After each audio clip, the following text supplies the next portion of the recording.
Hello and welcome to Chapter 12 of the Modern Mindset Podcast.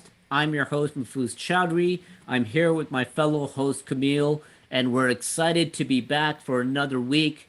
We are at the dozen mark, the 1 dozen, 1, 2. We made it here.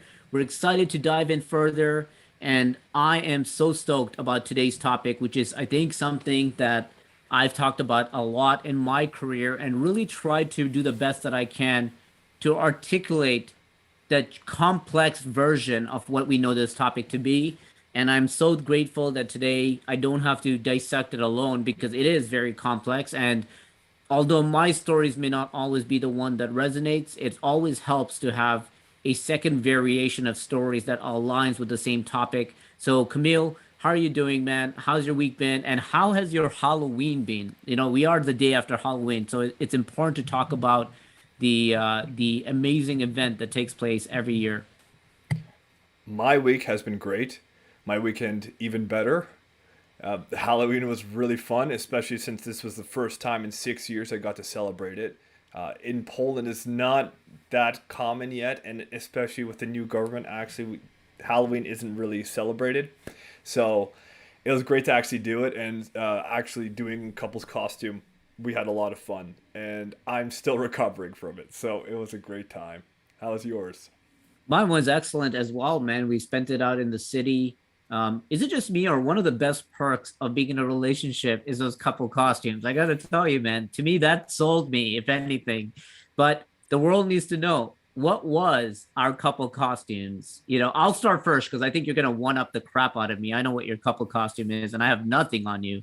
But Priya and I decided that we would dress up this year as M&Ms. The flavored candy, not the wrapper, and we decided to dress up as a human version of it, which allowed me to keep it quite casual. Actually, I really feel like I undersold how good it could have been, but we just looked adorable together, man. When you see our photos, you're like, I get it. I get why these guys chose the costume that they chose. So I had a Eminem toque, an Eminem t-shirt, and I had two massive gloves. So if you can kind of picture the Eminem character's hands, they have these white hands that looks like Mickey Mouse gloves. I had those on the entire time. And I got to tell you, being outdoors, it kept me quite warm. So I was happy with that. And Priya on her side had like a bit of a headband with an M&M on top of it. And for some reason, the girl costume got far better perks. She got a t-shirt, but she also got overalls that was like M&M branded.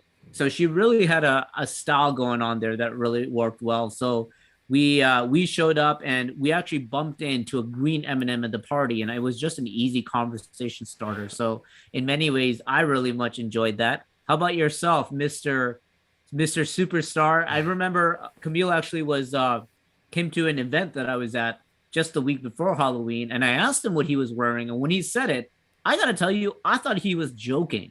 I thought he was kidding, but when I saw the photo, I was like, okay, okay, he pulled it off. Camille, what on earth was the couple costume that the both of you wore for the Halloween event?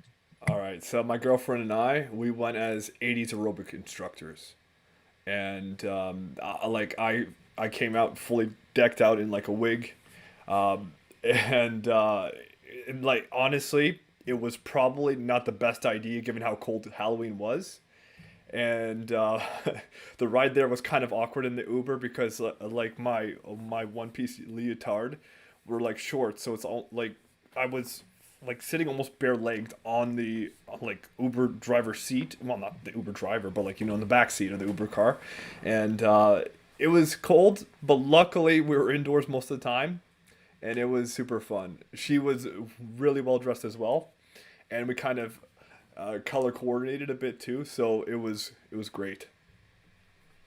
Be honest, you have stolen the show at your Halloween party with that costume. And also, did you turn up the personality of what that person should be in that costume as well?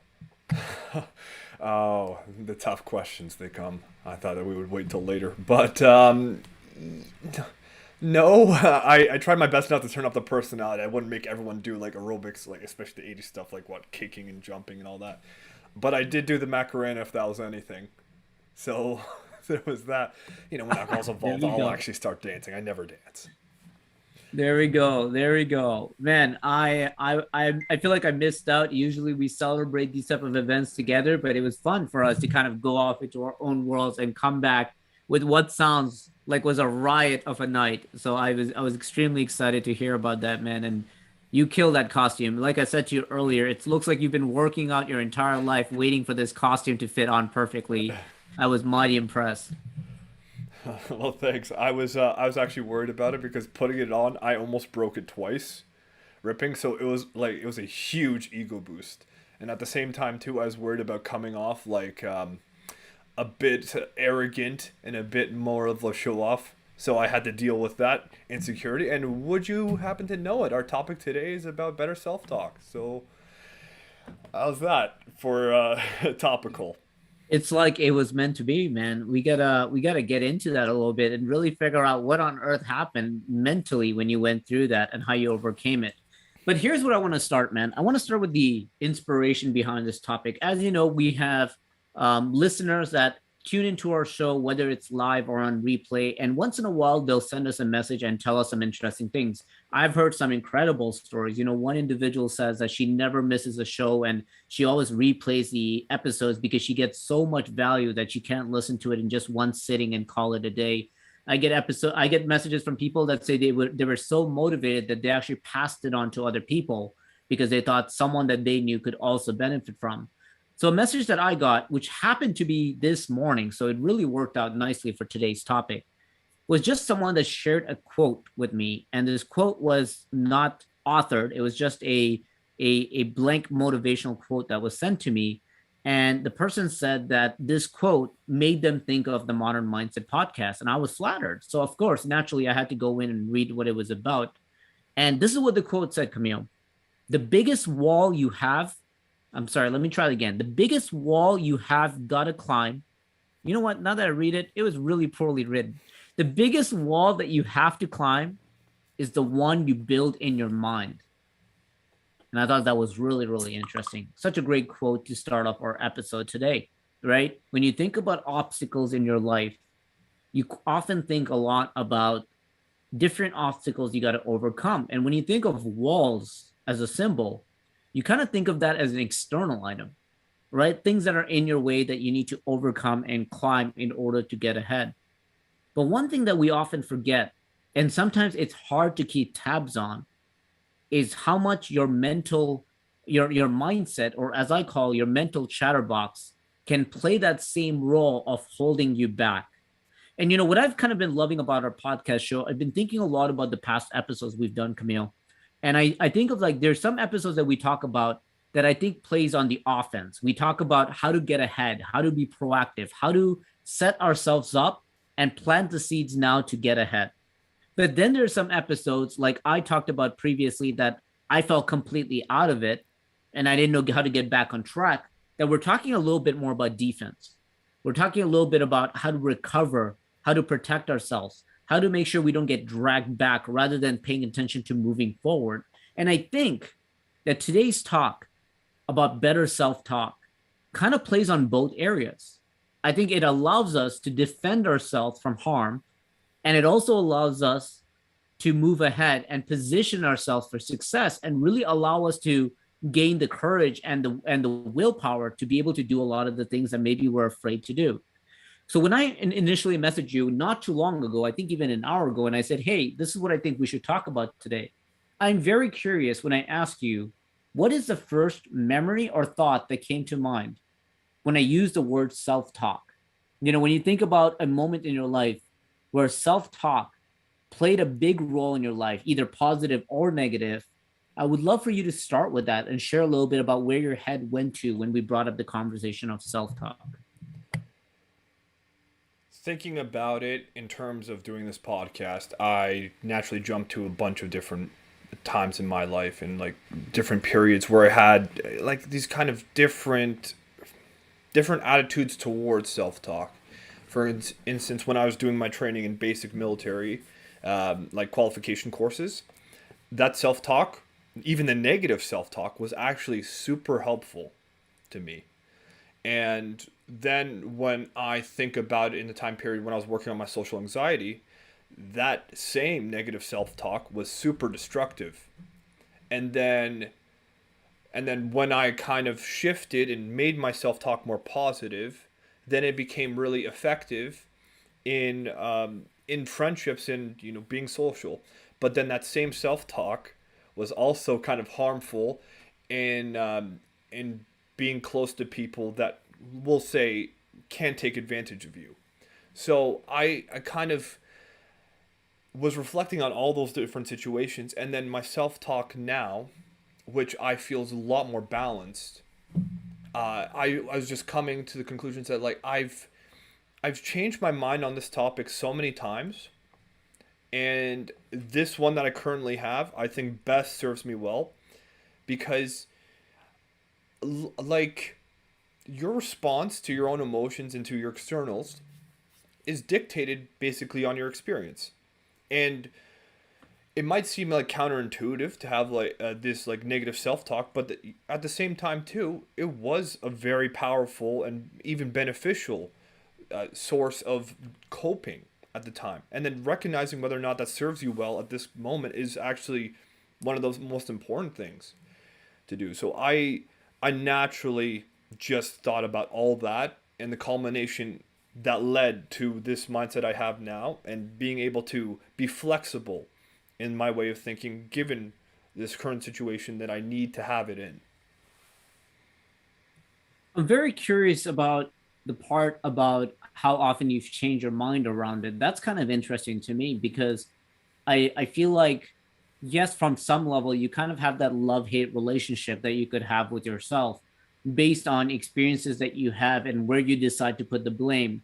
Is that what you're referring to when you say you've changed your mind a lot about self-talk? Or are you saying the way that you approach what the right way of thinking is has changed a lot? Like which direction do you go there when you said that? I think the latter, which was what you described, which is how I talk to myself and the best strategy to implement for that time. Yeah, that's really interesting to me, Camille, because I also think about the role that it plays, and to be honest, I think this might be one of the biggest parts that I think that really matters in your personal development. I credit a lot of my growth in how I've reframed and rewired my way of thinking. I think in many times in my life, I've said that mindset is everything. And I think that mindset is a big part of it because it really is a reflection of the conversation that you have with yourself. One of the things that we talk very heavily about in this show is the idea of being able to observe these thoughts and know what to do with these, right? And a lot of that comes sometimes down to the fact that it may stray you down a different direction. Like if you don't have a good grasp of what you're saying to yourself each day, you may get dragged into territories that you have no control over. What also is quite beautiful about it when I speak about the offense is the fact that you could completely change your entire life if you just change your way of thinking. You could completely change who you are as an individual just by changing the way of thinking, especially if you're in a world where you're unhappy with who you are or where you are in your life. I go back to when I was going in high school and I was an extreme shy individual that had a lot of challenges doing things that I wanted to do in my life. And a lot of those times, the conversation that I would have with my head is that this isn't who I am. I'm just a shy person. Or this wasn't for me. You know, you kind of see someone take leadership of a situation. Or you kind of see someone that owns a room when they're delivering a presentation. Or you kind of see someone that is just being able to drop strong knowledge and strong opinions about a specific topic. I would always see myself as kind of the one needing to take the back seat because that wasn't who I was. And over the years, what I started realizing more and more is that it's not that that was who I was, it's more that I was feeding myself those stories. I was convincing myself, and sadly, convincing myself so well that I believed it that prevented me from taking action. And it gets me excited to think about if I start feeding myself the right stories, will I go the opposite direction? Can I actually convince myself that I can do these things? And as a result of that, I start becoming the person that I want to be. When you think about it from that perspective, it kind of opens up a big conversation, right? It opens up the conversation first and foremost of can you really change your entire core way of thinking, like does that mean that who you are is just who you chose to be at this given moment, and you can change it on any given day, or is it you evolving and stacking on top of who you've become through the years of experience down the road? Going back to who I used to be in high school as a shy individual, by consistent repetition and proving to myself over and over that it can be done, what I started realizing is that I don't have those conversations in my head anymore, and that the conversations are very, very different. When I walk into a room as maybe a speaker of an event, my mind is already rooting me on and saying, "You're going to rock this event. I'm so excited to see how much your audience gets out of your talk." Like, that's the type of conversation I have in my head. Where I know many years ago, it was far on the other extreme. It would be, you need to walk away and come up with an excuse right now, because if you bomb, everyone's going to laugh at you and you're going to hate yourself because of that. What are your thoughts around that, Camille? Like, do you think that, especially on my first question, like, do you even have a true identity, or is that something that you can change on any given day? Like, is this the costume that you choose to wear? And I'm playing to the Halloween theme here. Is this the costume that you choose to wear because you think it's what's serving you today? Or is this actually who you are, and but you can tweak parts of your life? Where do you think your belief around how thought process changes you, where do you stand on when I come with those two definitions your way? I have a lot, like my mind is going in a lot of different directions. So I completely have to agree with the belief. Just being able to believe that you can even do it is paramount to performance. And even in fact, psychologically speaking, the most excellent performers in most fields, like especially athletes, belief is paramount to performance. And actually, just having that alone leads to better outcomes. When we're talking about the self and identity, I think that's a little bit like it becomes a bit more complicated, because that's where the self talk with the labels kind of essentially can hinder you from becoming yourself. And I mean whether you attach a good one or a bad one. And that's where we can go into the semantics. But to put that conversation to the side and just focusing on who we actually are, I think that's not a result of our minds. It's not a result of the identities that we choose to carry with us, like the identity of whatever your profession is, or whatever your hobbies are, or whatever qualities you have. I think that comes from a separate source within, and I think that's up to the individual themselves to discover along the way. And these identities that we pick up are just suited if we're able to detach and actually use them as tools rather than uh, as beliefs of who we are. I think that's where we gain the most benefit from them. So I would argue that these identities and these labels and these qualities that we attach to ourselves are actually not us. And even with our experience exposes more of who we could become. And but that comes at a cost too, because it can actually further entrench us in our own minds and further entrench us in our own ego. So it's up to us about how learning how to manage that, and learning how to even detach from our own ego, and being able to deal with these like micro traumas that we suffer throughout life, and dealing with them in a way that doesn't prevent us from becoming ourselves and actually allowing us to flourish.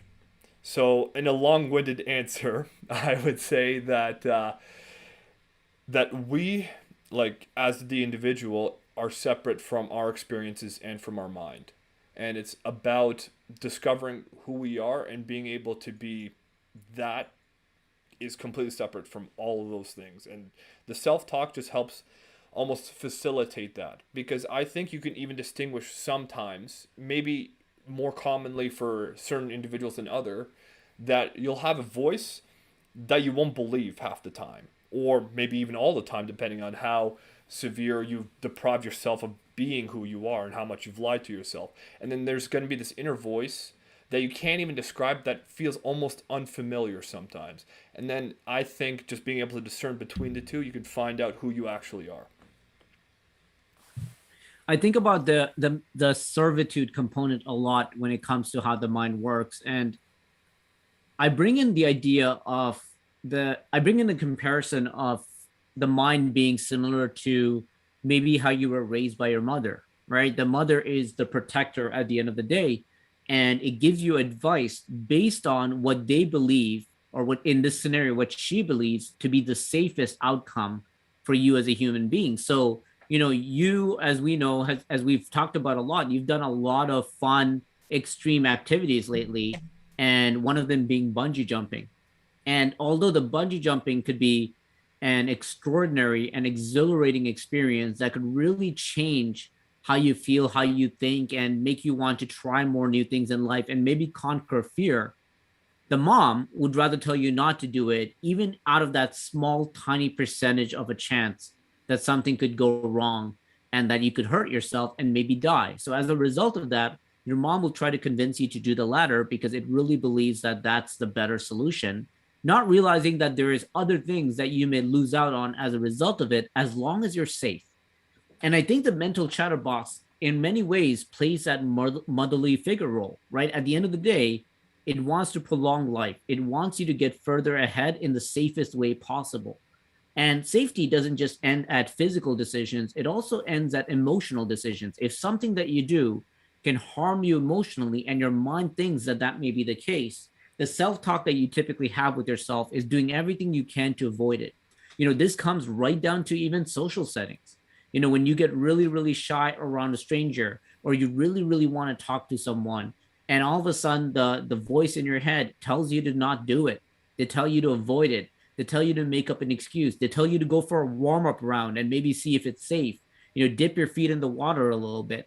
All those things are trying to do is protect you from what you fear may be an emotional breakdown.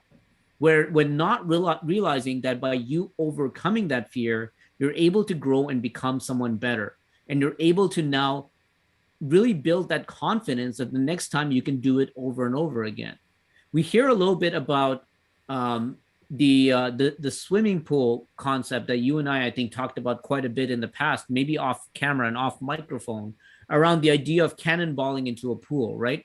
And the idea of cannonballing into a pool comes with that initial fear that you have, knowing that the water is going to be freezing cold, and you hesitate a little bit, and you have to sometimes convince yourself like, hey, it'll be okay, I've done it in the past. And it's only when you run and dive and take that leap of faith that you go through the process of feeling that chilly feeling that you do when you first hit the water, but then coming out of it and saying, that's it, I want to do that again. And once you get that first cannonball out of the way, you can jump out of the pool and do it as many times as you want, because you've silenced that chatterbox. You showed that chatterbox that it's okay. You showed that chatterbox you'll be safe. However, when you come back again the next day and you're dry and you reset your brain, that voice comes up again and tries to once again talk you out of things. And I think it's a long-term grooming of the mind that really allows you to change the way it speaks to you. I'm actually finding it very difficult to pinpoint the exact moments in my life that the voice has changed from being someone that's overprotective to being someone that's encouraging. But I can tell you the reason it's tough is that it's not a single moment, it's not a single event. It was consistent events and consistently putting myself in a place where I get challenged and maybe prove it wrong in order to break out of it. And piece by piece, centimeter by centimeter, I've been able to shift away from it. Where now, when I look back, I almost can't believe that I've allowed myself to get into that spot in the first place. When I think about that too, it brings to mind the whole confidence piece you and I talk about a lot, which is very important, I think, for like overcoming anxiety and that initial don't do it kind of sensation that we have. And you know what? I think that's probably the whole reason why cold showers are becoming more and more popular as a trend. And it has all these benefits too. It's that initial getting through that anxiety of this is going to suck and I don't want to do this and it's going to hurt. That stress, that initial stress, once you overcome that, it can give you some momentum through the day. So some people may find that very helpful, actually, in implementing cold showers.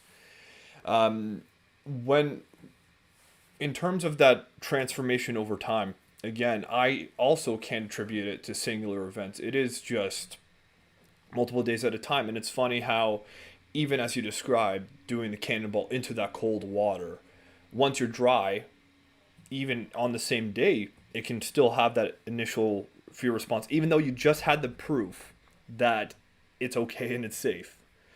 And I think that's what kind of makes it difficult to build over time, because it's not that, again, like we said last time as well, it's not that you make this emotion less intense, it's you make yourself stronger for that. So in that same regard, confidence is not built when you know the outcome, because if you're certain about what's going to happen, then you don't need to trust yourself, because trusting is not knowing 100%, and trusting is about not knowing the answer but still being able to commit to the process and still wanting to commit to the process. So trusting yourself comes from being uncertain about that outcome and actually allowing yourself to be put in that situation that you want to be put in, or maybe you don't want to be put in, but actually trusting yourself that it's going to be okay at the end, because most of the time it is. And these walls that we build up, especially with anxiety, make it seem like these are life or death scenarios. And especially because when we were evolving, we didn't have so many complex situations like these. It just was almost life or death situation. It was either I'm going to die or I'm going to live. So this is a remnant of our psychology, but it's still very important today, and it's very important to understand that this is just how our mind operates. So you have to be able to take those feelings and actually process them as emotion and as information, and being able to separate yourself and be like, do I listen to this piece, or do I imagine that the reward is better and the risk is worth taking? And then making that informed decision with that emotion rather than allowing the emotion to rule you. I got some thoughts here, but before I dive into the thoughts, that cold shower piece that you said, I'd love for you to break down the benefits here, because I remember that I was in a very, very active Facebook thread one day, and this one dude kept going off about how cold showers is a solution to your problem. And then I finally went in and I said, hey, just out of curiosity, what is the benefits of cold shower? And like he kind of couldn't answer it, and then he just came back and dropped the link, like wanting me to kind of read it, because I guess he didn't know how to answer it. If you had to simplify it for the audience members and especially for myself, what are the benefits of taking a cold shower, and why should someone consider doing that over a warm hot shower, which also has benefits? So, from the research that I've read, which granted has been a long time and I'm not up to date with current research, it has been shown that taking cold showers boosts alertness, increases stress in the short term, but it kind of is that beneficial stress that allows you again to become stronger and builds kind of this resilience within yourself. It also does seem to boost levels of testosterone, which is the male hormone, which is associated with making effort feel good and being a little bit more competitive, which can translate to better outcomes. However, the increase doesn't show isn't shown to be as lasting or as beneficial as people may think. However, it's still there. And so, if I were to summarize it in simple terms, it does make you more awake. It does teach you how to get past that uncomfortableness. So it does build some sort of uh, strength within yourself to like push forward, and does like can increase bravery. And in certain situations, it can help with healing, and it does help with recovery, especially after like muscular fatigue, and in certain cases as well, injuries. However, again, I would read up more about it yourself and researching and talking to your doctor about it. I like that. That's super helpful. And what is the best practices? Like how many minutes do you, and again, putting an asterisk here, ask your doctor, make sure you do your research, because I don't want Camille's statement to be the statement that you live life by. But based on your experience, how many minutes do you spend doing the cold shower each day? So when I used to do it, I used to just do the cold shower, and then or I would start off with just a normal hot shower, and then at the end, cold, and I'd stand there for as long as I could, up to a minute. Most studies say you have to immerse yourself in the cold and do ice cold baths for 20 minutes. However, if you're looking for that increase in just like alertness and being able to become more brave, let's say, for lack for making it simple, it if you just take a normal shower and then take a cold shower and sit there until you're cold and you're used to it, then jump out, dry yourself off, and then when you feel warm again, go into the cold. If you do that about 5 times, I don't know why five is a lucky number here, but it seems like it is. Then that's good enough. However, just any sort of small incremental movement and like implementations of it seems to be effective enough. I like it, man. That's super helpful. It makes me laugh a bit with when you say it became a bit of a trend, similar to that guy in the message board that I was asking what the benefits are. Sometimes I feel like people are just jumping on the trend without actually knowing the full benefits of it, because there are benefits to hot shower as well. In fact, um, I saw many posts and studies where they split it right down and saying you can do either depending on what you're trying to get. It's kind of like what you talked about in the previous episode with the blocking off one nostril and the other. It's like, is one bad for you? Is one good for you? Well, not necessarily. It depends on what you're trying to achieve. And I think this hot shower and cold shower works in a very similar fashion. What I was going to say regarding the other items is it's kind of interesting when you think about the necessity to master your self-talk, right? Because when you look at it in a world where how people are competing, let's use athletes for as an example. When you look at athletes that are competing, and I'm a huge fan of basketball, I watch the Toronto Raptors as much as I can. I try not to miss a single game. And you kind of look at these basketball players and you think of them as, wow, they're incredibly skilled, right? They're at superstars because they're so skilled. And you think about what you're judging them by. The truth is, you're not necessarily judging them by just their athletics. You're judging them based on the numbers that they put up. How many points they put up, how many rebounds, how many assists, and so forth. And when you really break it out, it's not just their physical capabilities, is where they're able to be confident to be able to hit those shots, where they're able to master the self-talk and the anxiety of the fact that there's thousands and thousands of people that are watching them, whether it's live inside of the stadium or on TV, which could add up to millions.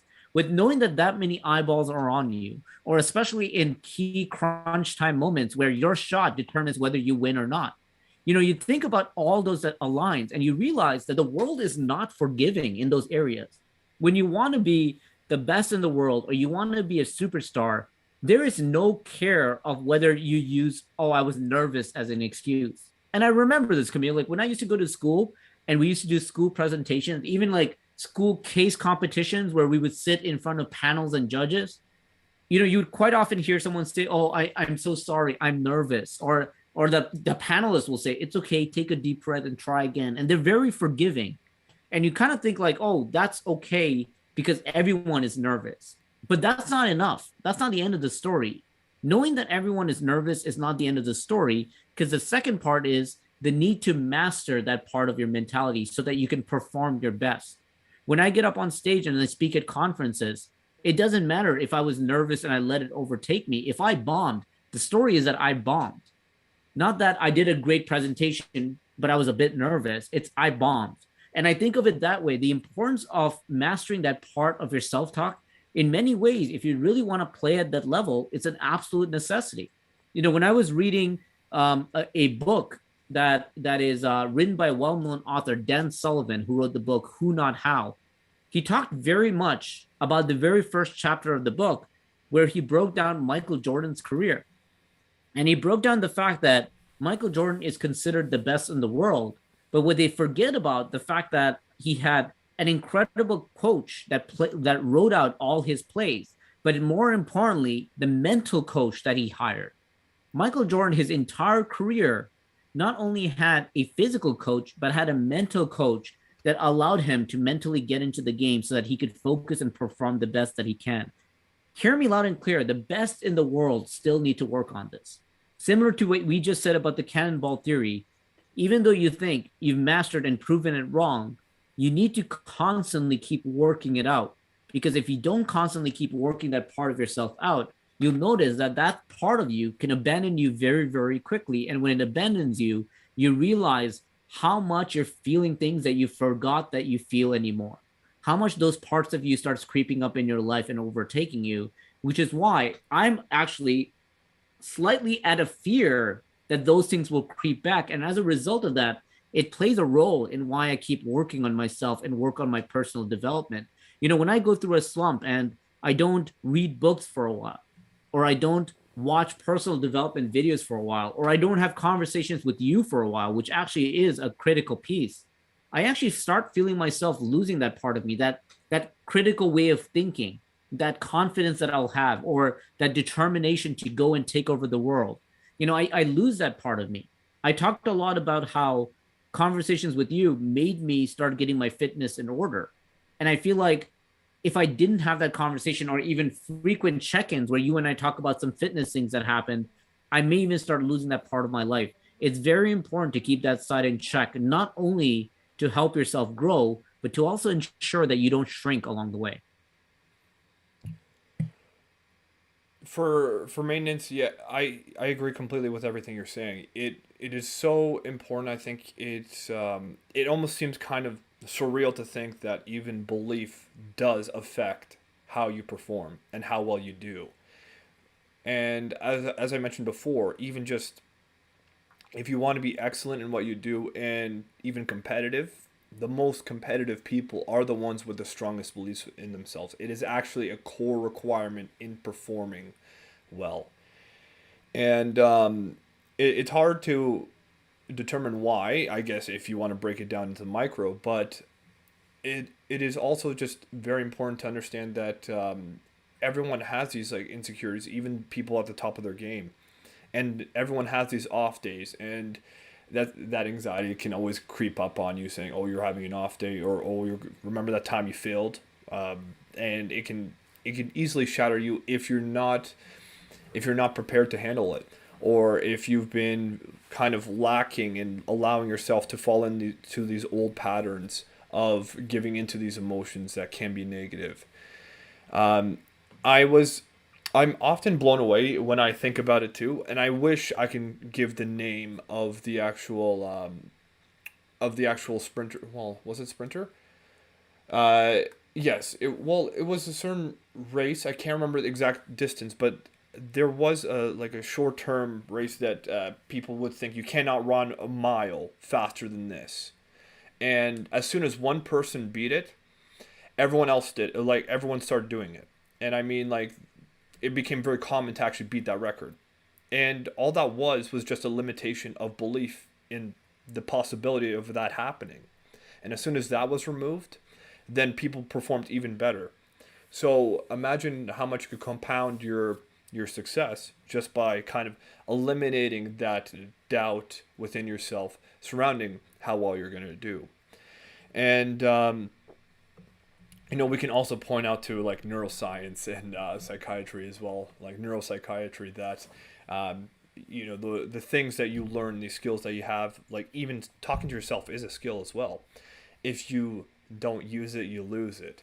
And these kind of patterns within your brain over time, they kind of rearrange themselves every so often. Science used to say that your brain just is fixed after 25, after you develop all these neural connections. Then they start saying, every 7 years you have something called neurological pruning or neuron pruning, which is that your neurons in your brain rearrange in a different way, so you essentially can become a new person. And now science is becoming more and more specific in this time, which I don't even want to use numbers anymore, because I feel like by the time I say it, it's going to change to something new. But the truth of the matter is, you still have to learn to do these things, and you have to maintain it. You can't just think that that this status of belief within yourself, or this positive self-talk that you cultivated for so long, is going to stay because you just achieved it once.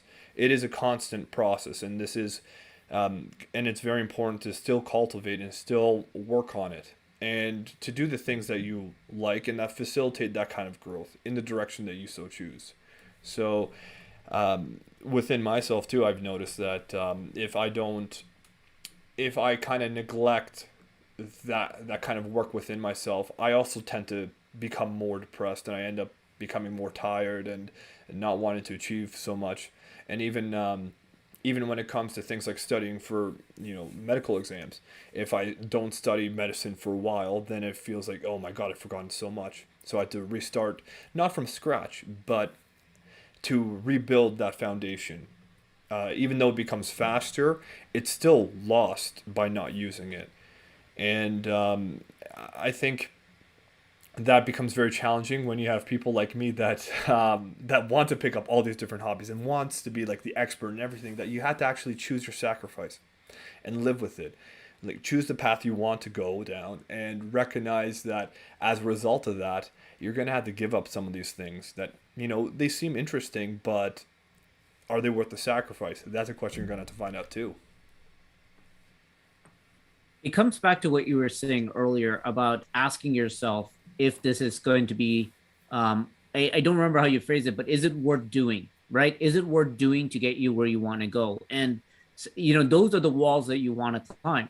The truth is, there's a lot of walls you want to climb that won't serve you or your North Star of where you're headed. You could be going the complete opposite direction and you'll still hit walls, right? Like, you could just decide, hey, I don't want to work anymore, and I'm going to just stop doing any work at all. And all of a sudden, you're going to hit a wall where you say, man, I need financial support, and I got to find a way to get that. Now you got to go and ask or talk to people or apply for jobs or go to interviews all over again. No matter which direction you go, there is going to be roadblocks, and there is going to be mental roadblocks, and that's what makes it very, very difficult, because some people think that there is a path to least resistance. And although that might be the case, it's not always the path that you think is the path to least resistance, right? It's not always the easiest path. Sometimes you may think like doing less is going to get you more. It's not going to give you the strain, or it's not going to give you the physical and mental challenges that you would experience because you decided not to go get out of your comfort zone. But what about the things that you lack because you stayed in your comfort zone, right? What about the fact that you may have not been able to live the life that you've always visioned and desired because you chose to stay in your comfort zone and take that short-term benefit, that instant gratification of staying in bed today, or instant gratification of not trying to overcome the mental chatterbox. Those things seem easy up front, but from a long-term situation, is it worth it? And I think that's first and foremost worth thinking about. I also think a lot about the fact that you don't necessarily need to climb all the walls, because there is another big conversation that happens, which is the idea of banking on your strengths and not going against your weaknesses, right? Because some people will think of weaknesses as a wall that they need to climb, right? I'm not good at this. My mind is not letting me become better at this. I'm going to do everything I can to get past this. And they try to convert that self-talk into someone that's rooting for them for something that may be their weakness. And I don't actually believe that's the direction you should go. I actually think this is where my belief in delegation comes in. The fact that you could find other people to do the things that you just shouldn't be doing based on the fact that it's considered a weakness, and not trying to rewire your way of thinking and not thinking of it as a weakness. I'm not the tallest person in the room. I'm usually not the tallest person in the room. And I'm not going to convince myself that I'm going to be able to jump higher than the tallest person in that room, no matter how much self-talk I try to do, right? Sometimes I got to just accept that role and instead look at the benefits of someone like my height can be able to achieve. And I think that way of thinking is equally as important, because when you start thinking about it from that perspective, to your point, you can to doing from when you have a lot of things that you want to do, by delegating some of those items, you can actually spend more time on the things that you want to do. A good example of this is with my love and hate relationship with sales. I'm an extremely great marketer. I think I'm an amazing marketer, but I think I'm terrible at sales. And the difference between that is sometimes setting yourself up and building a big marketing empire versus going to a networking event and trying to close a sale.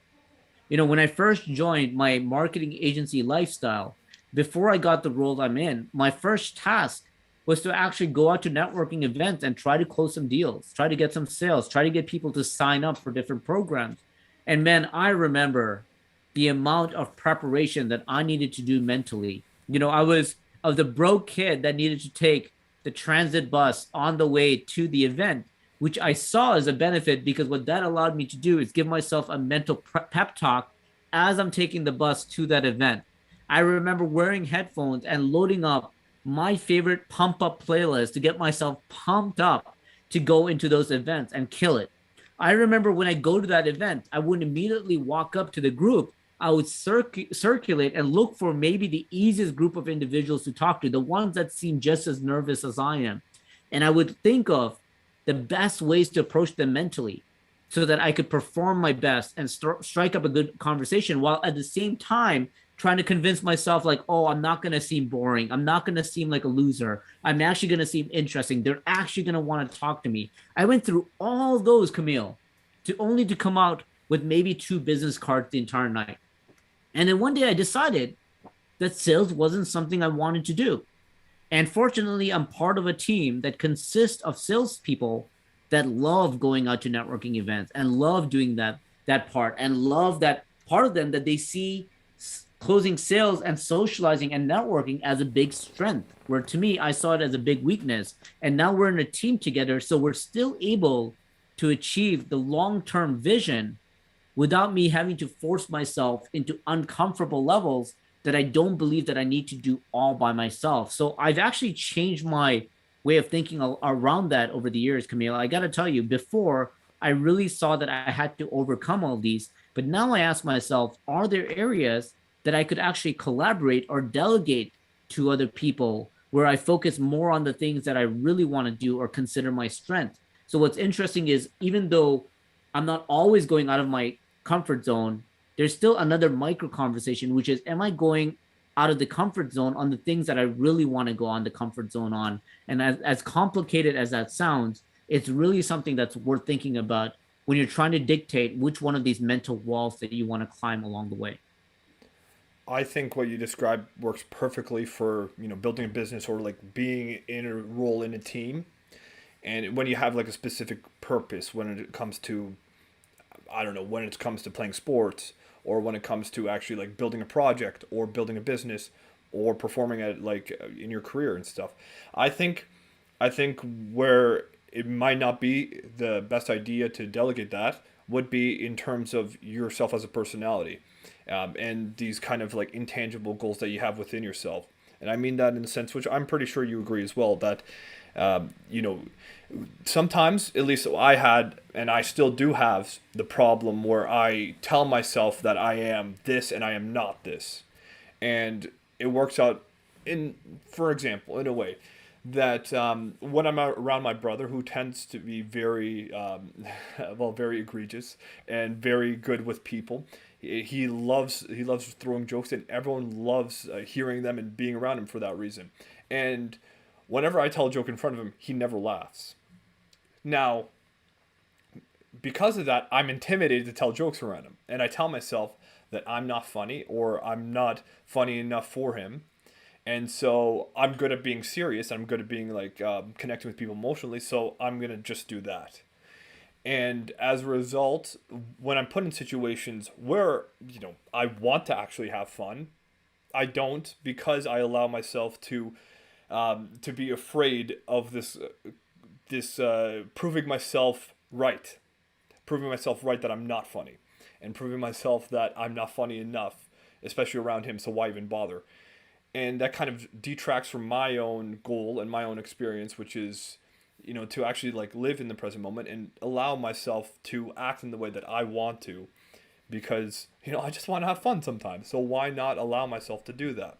And that can extend to other aspects of my life too, which tends to be, which is why I brought up in the beginning as well, how my self talk has changed over the years and how I saw the benefits and the downsides to each one's, which were, for instance, when I was in the military, and afterwards, I would tell myself that I'm not good enough, and because I'm not good enough, that relieved the pressure of doing well, or like doing as well as some of the best people, and instead taught me that I have to at least be average. And as a result, that goal was a lot easier to attain, so I was able to work harder and push myself further. And then as a result, when I gained more confidence, I told myself I was smart. And because I was smart, whenever I would study and it became harder and I didn't grasp a subject, if I felt that initial resistance, then it would be an attack on my identity. that I'm not smart enough to grasp this concept. So why even do so in the first place? So instead, it became very easy to abandon that goal, to abandon working on it, because this is actually an attack on my identity. So that's where it can be a positive and a negative thing, even for a positive or a negative identity. And to work on the weakness surrounding who you are and what I guess the weakness does stem from, and where I'm trying to go here from here is saying that when the weakness is not allowing yourself to be you, then I think that's something that needs to be worked on. Yeah, this is where I have some mixed thoughts as well. And I think this is a debate worthy topic for a bit. See, I actually extend my belief around this beyond just business. And I think it very much matters to the personal life.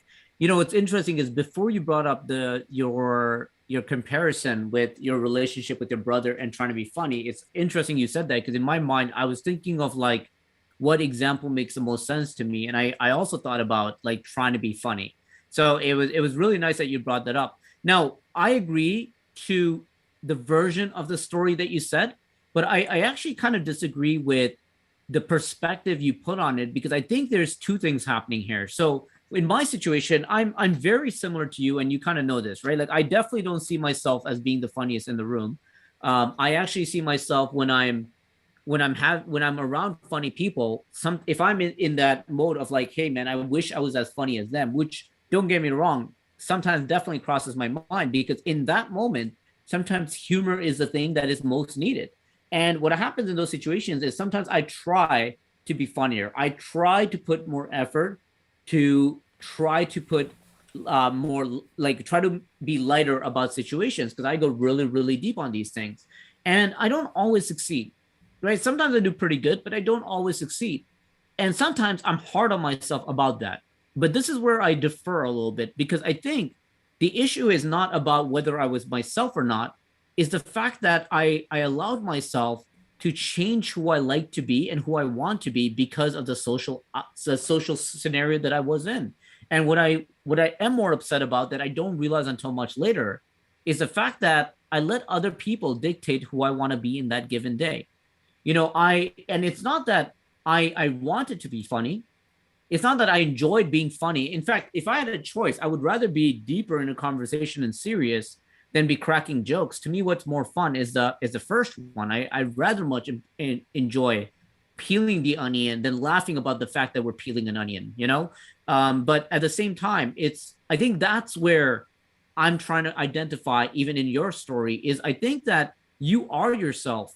And I think that you enjoy trying to laugh and trying to be funny in certain scenarios. And I actually think you're very good at it. I think you're far more hilarious than I am based on what I've seen in social scenarios. But I don't think when you feel down about it, I don't think it has to do with the fact that you're being yourself or not. I think there's that other part, which is the fact that you let someone else's reaction of your humor actually change the way you thought about yourself.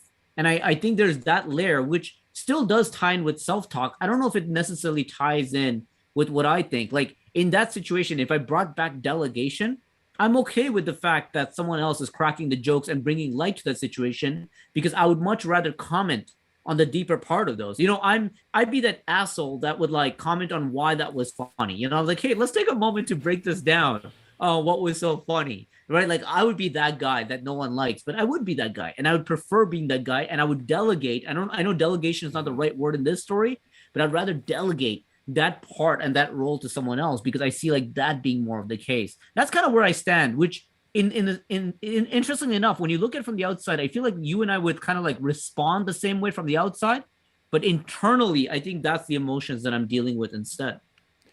I Again, I completely agree where you're coming from, and actually, you're right in pointing out why my example is not a good one. Because that is an external, actually. That one was an external reason why I'm reacting internally. And and you know what? And we can point out even the difference where you prefer just to have the deeper talks, um, and of course not all the time. Where most of the time, if I'm in a situation, I still do enjoy those deep talks, and there are, don't get me wrong, there are plenty of days where I much rather prefer that, and I'm better at doing that than being light and trying to make jokes. I think especially like in social settings, I really do try. My intention when I go out to social settings is to have a good time, and it actually depends, because if I frame it in a way that I want to connect with someone, then yes, I tend to have that predisposition to having those deeper talks. But if I tell myself that I want to have fun or a good time, then I go in the other direction. So I think it's also based on your intention for the night or for the situation as well. So I think you're absolutely right in the way you pointed out why my example is wrong, and how you and I differ, in at least when we bring out that example as well. I think the point I was making, which of course you alluded to as well, is that it really depends on how you react to whatever the outcome is, and what you tell yourself surrounding that. And if you're disappointed because the outcome is not the same, and then you beat yourself up, then that's pretty harmful.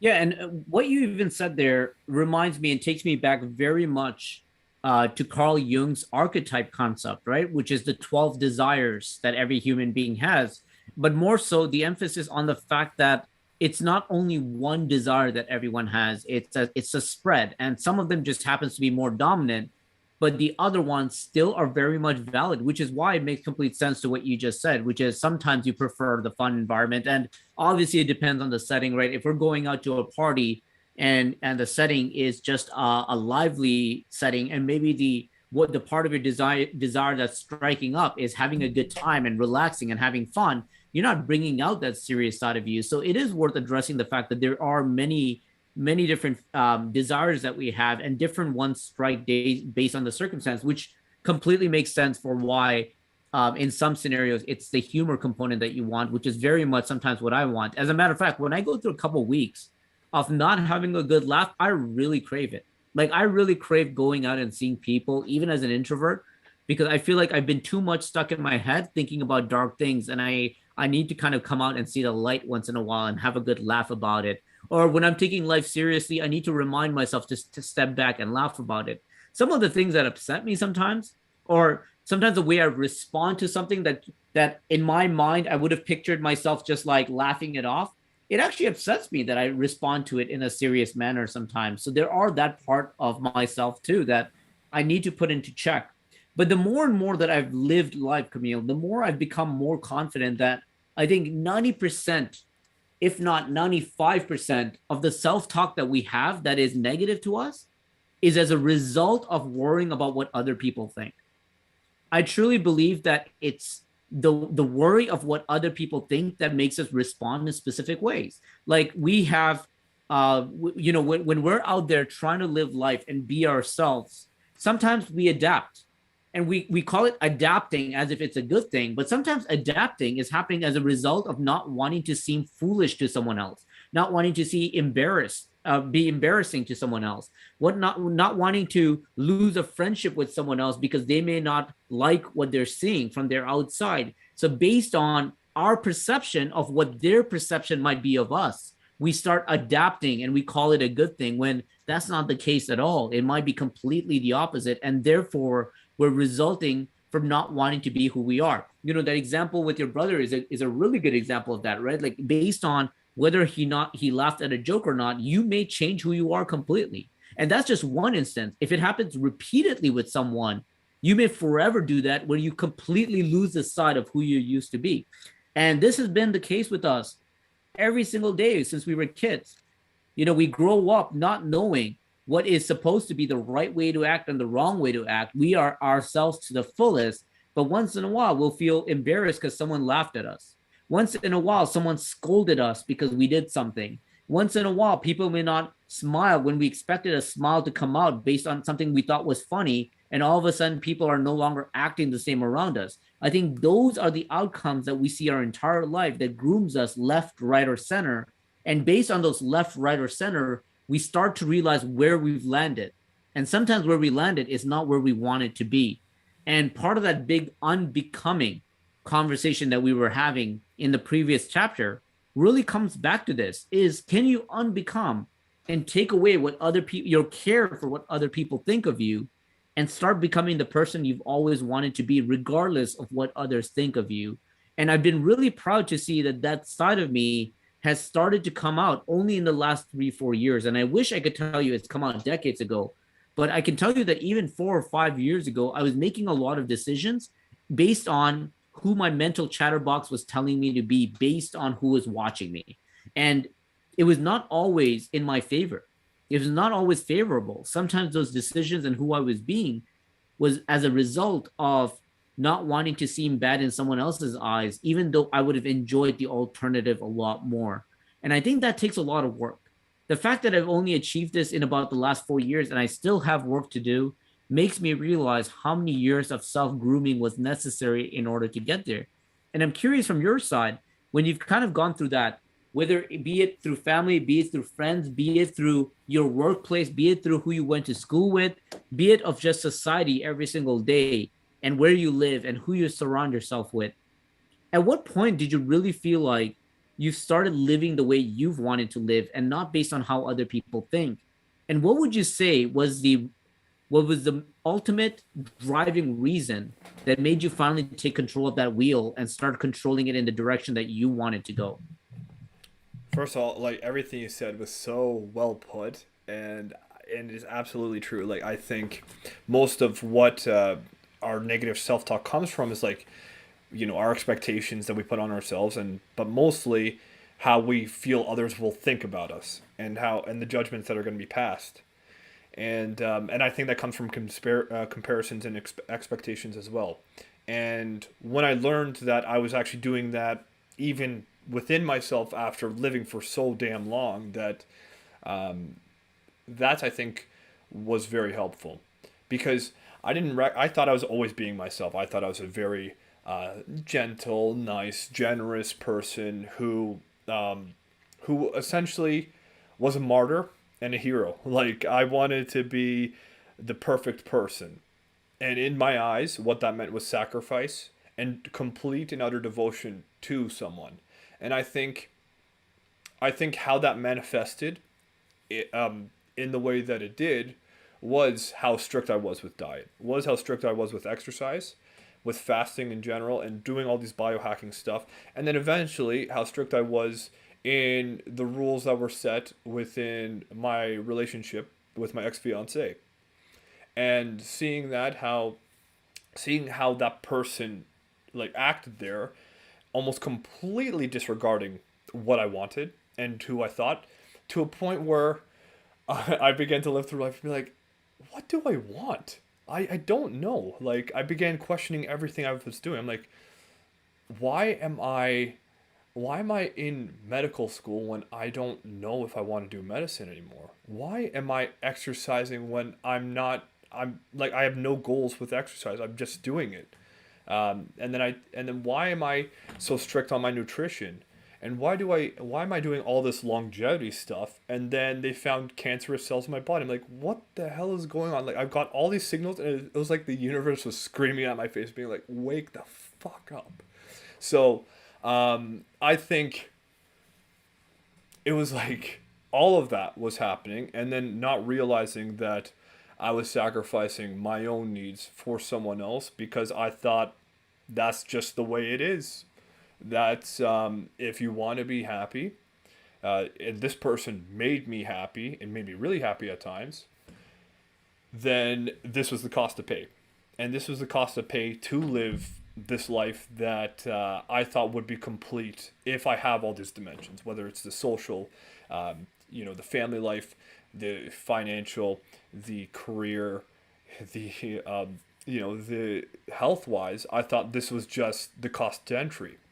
And realizing that I'm doing everything right, yet all this bad stuff is happening. I think that's what kind of like woke me up to being like, okay, something has to change. And yeah, that was a brutal process. But once I start listening to that voice and actually following through, even though with every fiber of my being, telling me that this is the wrong thing to do because I was so used to lying to myself and so used to having that negative self talk telling me that I'm not good enough for this. And this is the reason why it feels crappy, is because I'm just not good enough. So I just had to stay in it longer, and then eventually I'll be more competent. Learning to actually listen to the other side of me being like, you need a break. Something has to change. And that would happen every so often, but I was so comfortable in having that negative mindset where it was almost like, you know, shut that off. It's always been background noise, and like you've proven yourself with the military, you've proven yourself with medical school, you've proven yourself with overcoming it, like your addictions and overcoming like obesity. That if you silence that, then you'll get all the success. I think once recognizing that that wasn't true, and again, that was all comparisons, and even the life I was living was all based on comparison. Is this life now the life that was promised to me? And I'm miserable now, but the life in the future that everyone tells me is great, family, white picket fence, great career, all that stuff, that is what's going to make me happy. So I kept my eye on that, not recognizing who I was there, not recognizing that everything was falling apart anyway, because this is not for me. I think that was like the main thing, and actually listening to how I talk to myself from the outside and from the inside even, reframing that self talk to actually listen and to ignore what doesn't need to be there and what doesn't serve me well. Like being able to just sift through that was huge, and I can't really pinpoint like individual pieces, even though I just did. But I Oh, think it it's goes so much tough. deeper. Hang on. There's a really fascinating thing there that I want to kind of figure out. And correct me if I misunderstood this, but you said like there was something inside of you that was telling you that something's off. But at the same time, it's kind of like you were listening to another voice that was kind of telling you to do this, this, this. What do you think was happening there? Like, do you think the self-talk was once in a while saying, huh, maybe I'm wrong? Or do you think it's that scary word that we tried so hard to define the other chapter, intuition, giving you a gut feeling that something was off? Like, what on earth was happening there that you were getting pulled in two different directions? Is the self-talk sometimes divided and not sure what to do and is giving you two different opinions? Help me walk me through that. What was happening there? So with anxiety, and people with anxiety disorders may know this quite well as well, that what happens is your mind loves anxiety because thoughts feed your mind, and so when your mind has anxiety, it has an infinite source of thoughts, which is food, and that's why they call it food for thought. Bad joke. Anyway, so what happens is like you can war with it, telling yourself this is a silly thing to believe in, and you create this tension within yourself. And that's what happened with me, is that my since I'm naturally prone to be neurotic and anxious, and my that's always been my comfort level, even with dealing with it for so long and it manifesting in different ways, that was always the default. And this voice telling me something has to change, that was intuition. However, with that anxiety, it it was done, and it was programmed in me and wired in such a way to be like, ignore your intuition because that's laziness. That's you being lazy, listening to your intuition. That's you not being you. And since I worked on my mind so much, when it comes to like reading and like researching and studying and thinking, uh, I worked on my mind so much and ignored gaining the experience and listening to emotion. And as a result, I never trusted emotion, and obviously upbringing and all that kind of stuff too. So that voice within me telling me something needs to change, that I believe was intuition. And the reason why it wasn't so strong is because my upbringing and my natural self-talk, my comfortable way of being was telling myself, ignore your emotion, ignore your intuition. They've always served you wrong. And that was me fooling myself. Wow, man, there's a whole new layer inside of that self-talk component, which is the tug of war battle that's happening between your intuition and your thoughts, where sometimes you're not sure who to listen to, but there's still that feeling that you're getting that something is off, and that something is off may not always be telling you the exact answer, but it's giving you some wisdom to stop and think about why you're feeling off. And maybe if you spend enough time there, you can at least pinpoint something that really needs more attention, which I thought was really beautifully put. That I almost completely lost in today's topic, because the more you're explaining it, the more I'm like, yeah, you know what? I got that bad feeling every single time that I was headed down the wrong direction, and I never knew what to call it or how to identify it. And I love that you broke it down that way, because I think that's such an important piece. A question that's worth asking for the viewers and for ourselves, something that I think I'm going to start doing more, just inspired based on today's discussion, is how would you blank if you didn't care what anyone thought? And you could replace blank with anything, right? How would you dress if you didn't care what anyone thought? How would you live if you didn't care what anyone thought? Think about how you live in your house right now. That's maybe conditioned by how you were raised, right? Like how your parents decorated the home, or what furniture you're supposed to have, or what you're supposed to put up on the wall. What would you put up on the wall if you didn't care what anyone thought?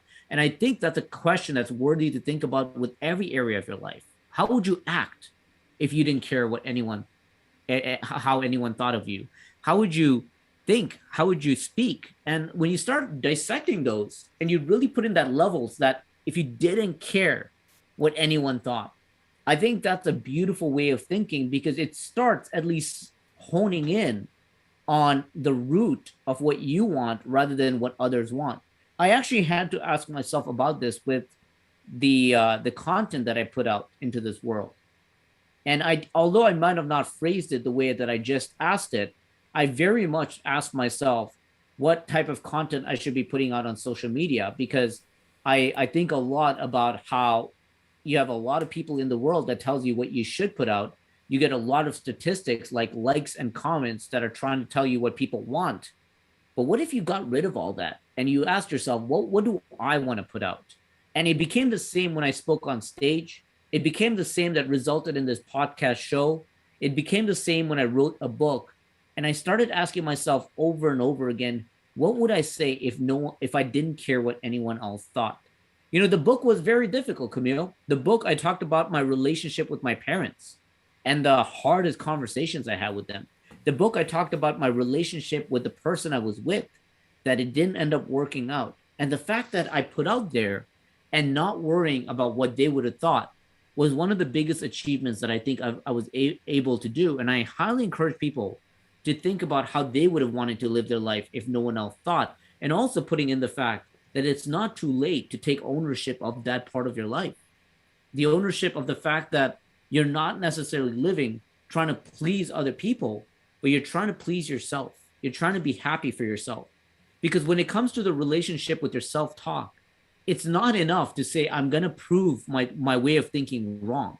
It's not enough, because it's a very unhealthy, sad relationship. Imagine you lived every day waking up saying, you know what, looking yourself in the mirror and saying, you know what, I'm going to prove you wrong every single day.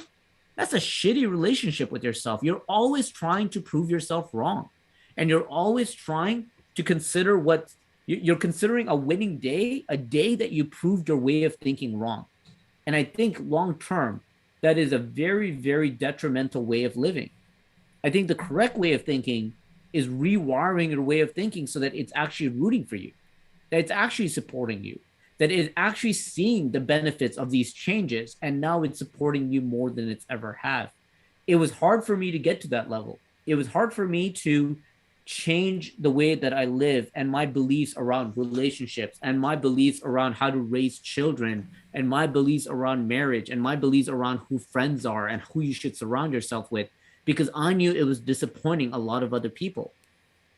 But I got to tell you, these days I wake up knowing that I'm the happiest I've ever been, because I root for that way of thinking. I don't push myself back against it, because for the first time, I think my intuition and the voice in my head are in complete alignment. There is no feeling in my body that's telling me something is off. There's nothing keeping me up at night and saying, I need to reassess this. Alignment is a beautiful thing when you get those two together. And I think it's given me a better relationship with myself, where that feeling of sadness when I'm alone at the end of the room or at the end of the night is is no longer there. And I think that was a beautiful way of getting there. And you've really helped me fully understand that, because that tug of war conversation between the two of them, I think made me also realize that you can actually get them both on the same side. And when you finally do, it becomes a beautiful life. Yeah, it does, and it's very peaceful, and you'll have more energy because think about all the time you spent battling yourself about even forcing yourself to do things like making yourself a slave, and or even being like, ask this question, don't ask this question, ask this question, don't ask this question. Like it's just exhausting. So I'm wondering how you cultivated that mindset to that alignment within your intuition and your mind. Well, let me say this, man. I don't think surrounding yourself with the right people gets enough credit for self talk. And it's strange because you think about the fact that it's almost the opposite of what we usually talk about, which is start with internal, let it showcase the results externally. But I also think there's benefits to starting with the external and allowing it to influence you internally. We talked a lot about conditioning, and conditioning, when you're headed down the wrong way, you realize that it was the people that were around you that led you astray, right? It conditioned you to act and think in a way that you're not happy with. Could it also be that if you surround yourself with the right people, the right influences, you can be dragged to the right direction? And I very much believe that.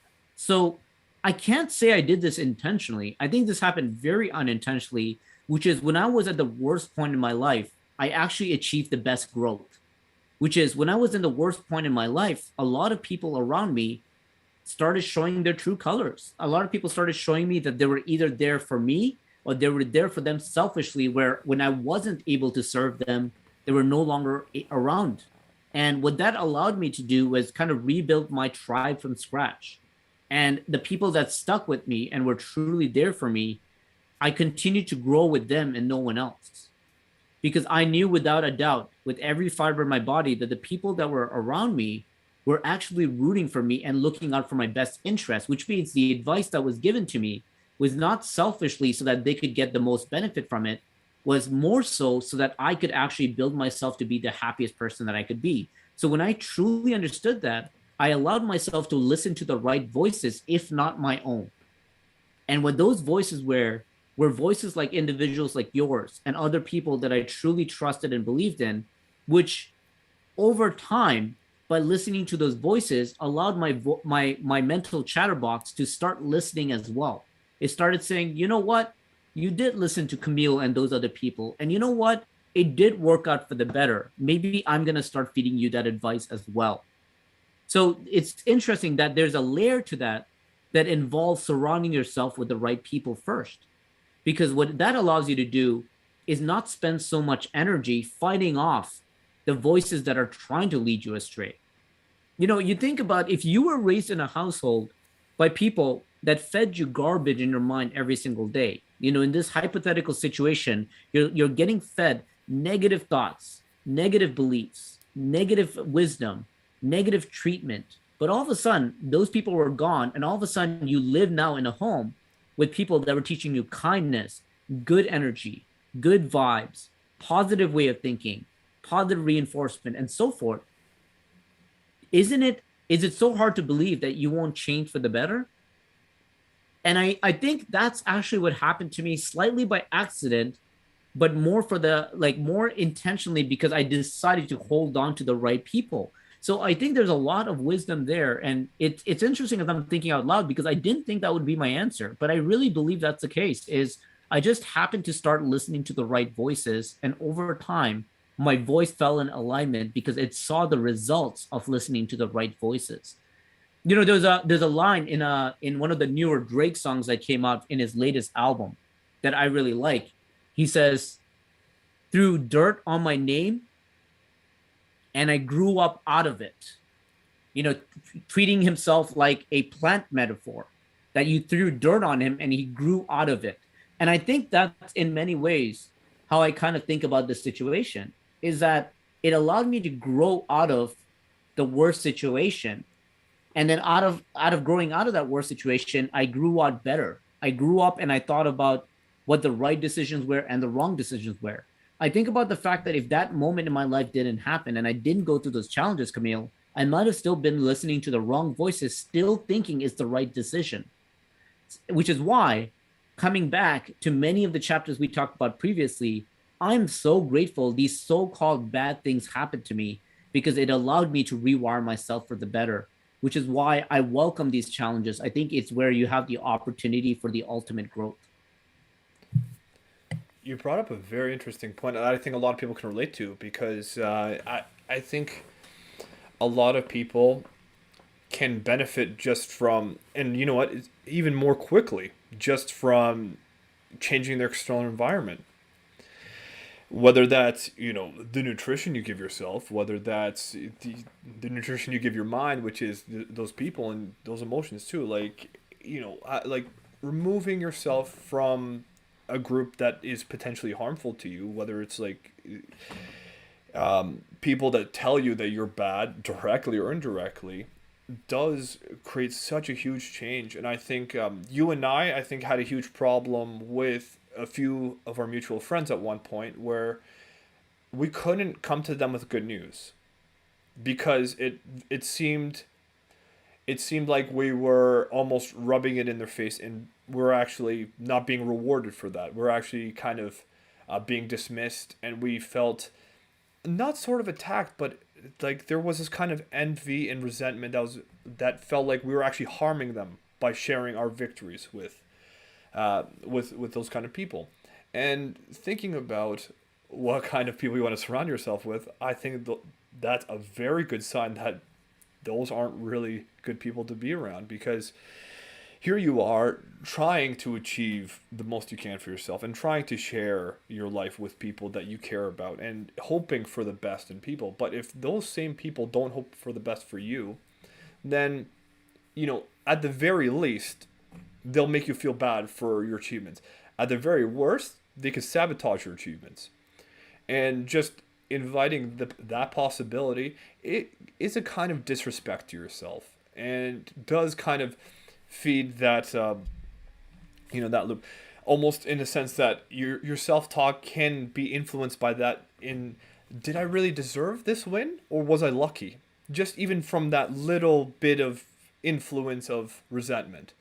And that could extend the other way too. Like if you're in a group with surrounded by positive people, and then you're like, and you hear all the time they're like, man, you're awesome, you're smart, you're amazing, and then you're like, man, I'm so dumb. Wouldn't that feel stupid to say, like in front of all these people that are telling you like the opposite? And I think that's why I think it's a great answer to what you shared is, and I think a lot of people will benefit just even from that, because it's, don't get me wrong, there are situations where it's very difficult to change your external environment with the people you spend your time with. But maybe that's a good way to start too, is if like there are certain friendships, even family members, that you can somehow change the nature of that relationship to be one that is beneficial, whether that means completely abandoning them or changing your boundaries surrounding that friendship. That could be enough to even influence that change of promoting and cultivating a more positive self-talk that will help you achieve more and bring you closer to what you want. So I think what you shared was actually great to hear. With friends, I know people think it's tough, but it's not. It's not as tough as you think it is. It's only tough when you're in the moment of needing to do the necessary steps. I used to think it was going to be very tough to make the decisions that I do with who I surround myself with, but in retrospect, I actually realized it was very easy. I was just holding myself back. When you think about mental walls, this is a prime mental wall, is allowing yourself mentally to make you think this is harder than it really is when you can really make that decision. I don't think the decision should be taken lightly. I do think the decision needs to be made if you truly do spend time reflecting back on what has come out of it, whether it's good or bad, and then making a decision as a result of that. We call our podcast episodes chapters because reading and listening to one chapter is not enough to tell you the full story. There are other chapters that are worth revisiting to kind of build a bridge between the two And one that comes to mind is when we talked about better reflections. When you spend time doing better reflections of where your relationship has gone, or even how you're thinking and what the results have been, it gives you an opportunity to really identify whether where you are is better than where you were yesterday. And, in a bigger scale, is it better than where you were last year, or the last decade? And these are prime reflections that will start to make you realize whether or not some changes need to be done or not. And based on that discussion, you can then you can make the decision on how you want to proceed with it along the way. The worst part is that when you're going through it, you don't realize you're going through it, as you kind of mentioned with your relationship in the past. And I've definitely experienced with my relationship in the past, as well as my friendships and even the family members that I was constantly surrounding myself with. It's sometimes hard to identify these things, which is another reason why having really good people around you helps. Because sometimes it's the people that are looking at the forest from the outside that can point out the trees, right? So when you're in the middle of it, sometimes you're unable to see where you are, but they're able to scope it out and point out that something is wrong. We've had multiple conversations in the past where something would be highlighted about someone that would be off, and I would sometimes not see it. I'd be like, I don't see it. And then later I would see it, and I would ask myself, how could I be so stupid and not see it? So admittedly, it's sometimes hard to kind of point out when something is off, but it's very much possible if you give yourself the time to reflect, or have people around you that are pointing that out at the same time, which I think can be very, very beneficial. The final part that I'll leave about people here that I think is very important is, I think it's important to not let someone define what a good relationship is. And I know that there's some obvious ones, like does the person treat you well and so forth. But there's a lot of other ways that people shouldn't be defining relationships. For example, like a lot of people kind of talk about like, hey, you should have a good relationship with your siblings, or you should be buddy buddy with your siblings, or you should always be in touch with this family member and that family member and so forth. But I was like, do you really need to? Like, is it actually the definition of what makes you the happiest? Like, what if you are happier not having a relationship with that person, right? What if your life is better because you don't have that disconnect, you don't have that issue or that conflict floating over you, or a voice in your ear? Like, could it be better? I know there's one solution where you could try to make that relationship better. You may be able to try to ease the way that the conversation goes. You may try to input better conversations, but you don't have to. And it may be the better outcome of not having a relationship with that person at all. And the question I ask myself that puts me to sleep every night is, have I tried to make that person better while I was in that relationship with them? And this could be family members, this could be friends, and this could be your significant other at that time. Have you been trying to make them better than they are? And if the answer is yes, which in my scenario, it's almost always been yes. And as a matter of fact, I think always has been yes. I'm at peace with that. I'm at peace with that relationship not being existent anymore, based on the fact that it didn't work out. And I'm okay with that, knowing that I've tried my best. And I think that's a great measurement and a great way of keeping track of whether it's better or not. Because at the end of the day, there's nothing more important than being protective of your own mental health and your own way of thinking. And the question you need to ask yourself is that addition into your life good or worse for your way of thinking and your self-talk? And if it's worse, then you need to use that as a strong indicator to decide if you want to continue having a relationship with that person or that thing, whether it's an activity or a behavior that you have, and maybe disconnect with it. And don't let anyone tell you that disconnecting is always a bad thing. There's plenty of opportunities to better your life by disconnecting from people or certain things as well. That's at least my way of thinking about it, Camille. What about yours? I agree completely too. I think there's so much nuance to any kind of relationship, and I think because the way people just say, throw out blanket statements like you have to do this or whatever, why? And to be honest, the answer never is satisfying most of the time, because the truth is, like, there can be so many reasons why it's better not to have that relationship, or even to define it in the way you want to. Once you become your own person, it's kind of expected that you can create your own definitions and your own relationships that you so choose. And hopefully, hopefully they aren't harmful to you or to the other person. And I think what you described is very good. Like have you been trying to make the person better while still having the relationship? And if the answer is yes, and yet you still feel like this relationship isn't working for you, then that does need to be re-examined. And I think as well, being mindful of your own ego, as because I think well, maybe a sticking point for me was there was a huge ego piece to a lot of the relationships that I carried, and maybe a lot of the reasons why it was negative was my own um, ego and my own identity surrounding that relationship. Almost like kind of like I'm too good for you, and yet you still don't want anything to do with me. Then that means that that you're gonna burn. It ends up being kind of destructive as well. So I think examining everything and actually being conscious of what you actually want and how to obtain that, and to actually connect that to who you are in the core being and who you are in your core values is very important information for whether or not those relationships work for you. But as you said, it has to be an individual decision, not based on arbitrary things like what are other people going to think. When it comes to a few things in the world that it's okay to be selfish with, I think this is definitely one of them. Be selfish about what's good for your mental health.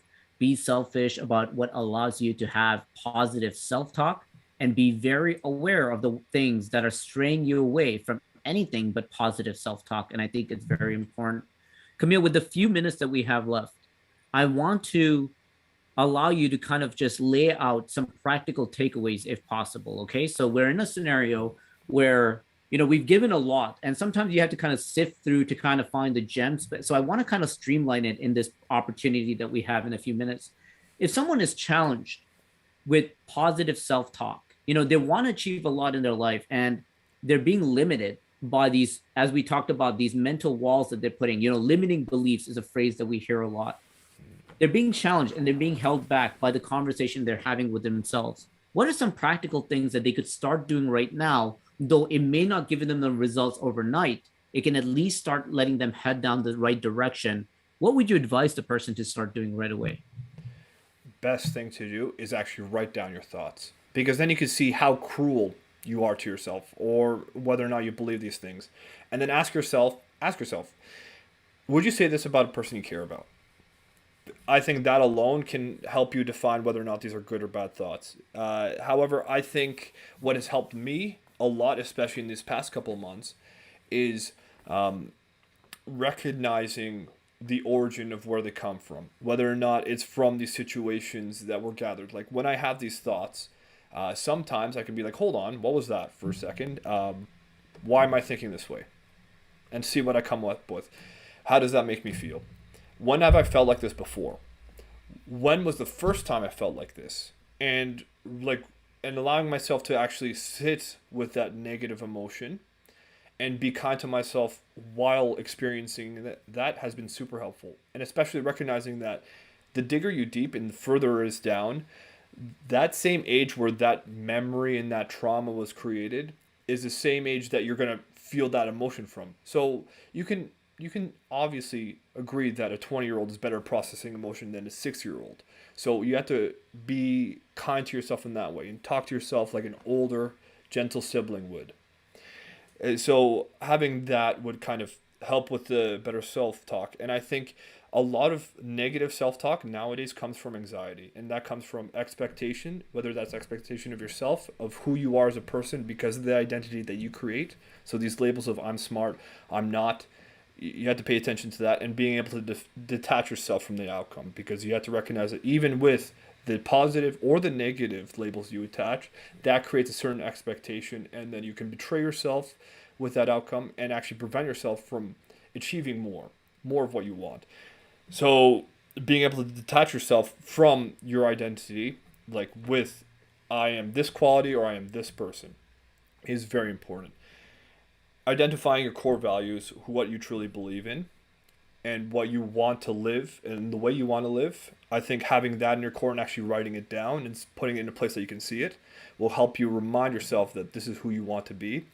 And then that'll help you recognize these thoughts even more. And the first step is always awareness, then being able to detach being able to process, being able to feel, and then eventually repeating that process over to a point where I think the best thing, which has helped me the most, is being able to detach those emotions that I can't control, because we can't control our emotion or the emotions of other people, and using that as information. What do I want to do with this information? I feel like I'm going to die if I do this. Do I believe it? Is this worth listening to? Or do I see the obvious benefit of doing this and it's worth the risk? Being able to actually act upon that takes a certain level of courage, and that will help you build more confidence within yourself.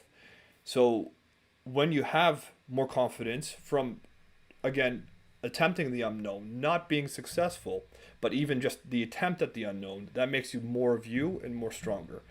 And I think that will cultivate that more positive self-talk. Geez, Camille, you are the man. Like the way you broke that out and even outlined it like a cycle of steps that someone could follow in order to really start rewiring. I think you put it best, man. I don't know if I could add anything else on top of that. I think that is truly the best way to start on top of everything else that we talked about on today's chapter. For those of you that are listening, if you came this far and you haven't hit the like or subscribe button, you are breaking our hearts. I don't know what else you want me to say. Like, come on, are you serious? But we're forever grateful. And as you've noticed, the quotes that you send us, the messages that you send us, the feedback that you give us, we bring that back. We reflect it on these episodes, and in many ways, you inspire the topic of the week. And we encourage you to keep doing that. And we thank you for listening, Camille. Thank you so much for joining me and jamming yet again, bringing your best, giving us some real gems that we could really bank on. I appreciate all that you do, and I'm excited to jam with you again on chapter 13. I feel like 13 should have been our Halloween number. Chapter 13. Yeah. I'll see you again next week. Thank you so much, Camille. Thank you. Take care, everybody.